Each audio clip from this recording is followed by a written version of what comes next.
今回はイギリス風のパンケーキクランペットを作っていこうと思います。カリもちの生地にバターが染みてとても美味しいです。材料を計量します。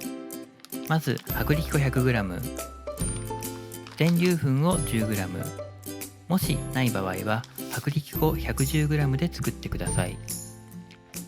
砂糖 5g、 塩 2g、 ドライイースト 1.5g、 小さじ1/2ほどです。次に電子レンジで1肌程度に温めた牛乳を加えます。ドライイーストが混ざりにくいのでイーストめがけて牛乳を入れます。軽く混ぜ合わせます。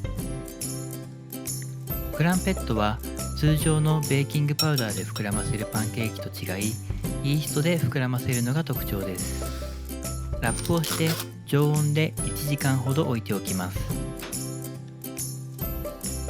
発酵して生地が膨らんできます。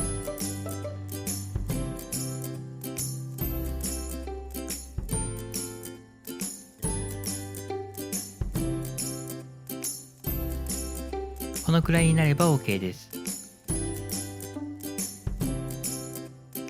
泡が潰れないよう不必要に混ぜないでください。フライパンにセルクルリングを入れます。リングがない場合は普通のパンケーキのように焼いてしまっても大丈夫です。油を入れなじませます。生地を流し入れます。この分量だと3つくらいできます。弱火で表面が乾くくらいまでじっくり加熱します。表面がポツポツとして乾いてきたらひっくり返します。セルクルリングを取り外します。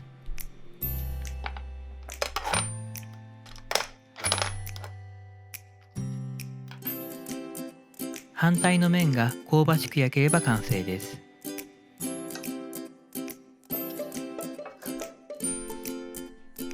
この表面にできた気泡にバターが染み込んでとても美味しいです。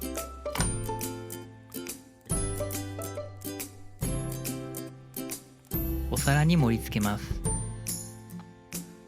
今回はシンプルにバターをトッピングします。蜂蜜やジャムをかけてもいいです。イギリスでは朝食やティータイムなど日常的に食べられているそうです。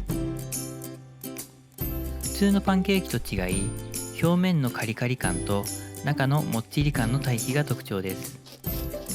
またイーストを使っているのでパンのような独特な香りもします。全粒粉も加えているのでさらに風味が増していて美味しいです。ぜひ作ってみてください。ご視聴ありがとうございました。